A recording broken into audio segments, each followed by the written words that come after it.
Hello, I'm Heather.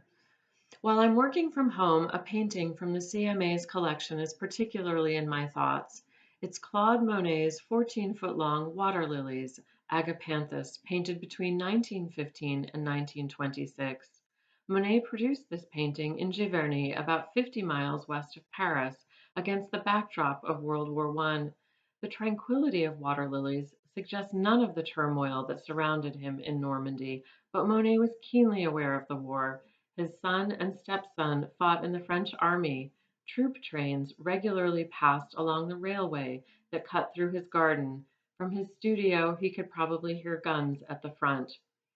While many fled Paris and Giverny, Monet remained at his home in relative isolation.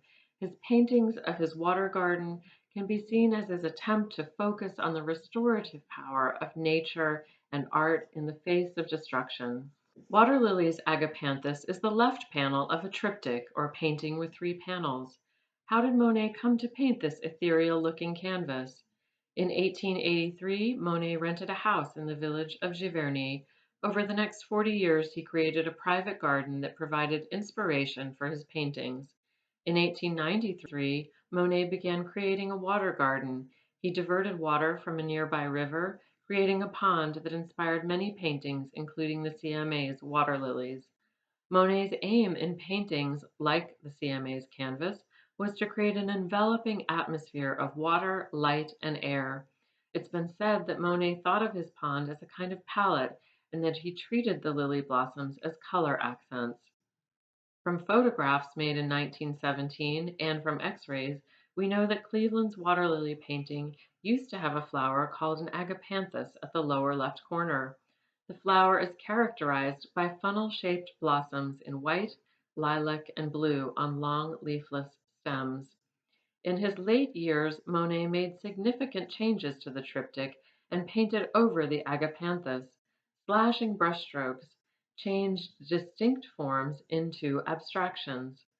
Monet added veils of cool colors that enhanced the nuanced complexity of the palette.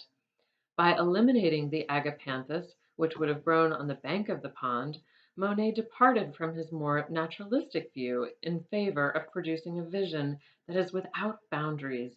We stand before the painting, uncertain of where the water ends and where the sky begins. Everything is weightless. There is no clear ground on which to stand, no horizon line. The painting is all water, light, and reflections of clouds. Small daubs of yellow and red paint in the lower right corner suggest water lily blossoms.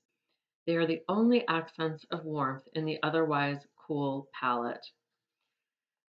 This painting is in my thoughts these days as an example of a great work of art that was created by an artist in isolation during a time of duress.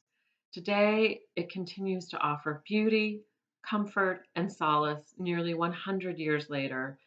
From my home to yours, I wish you health and well-being.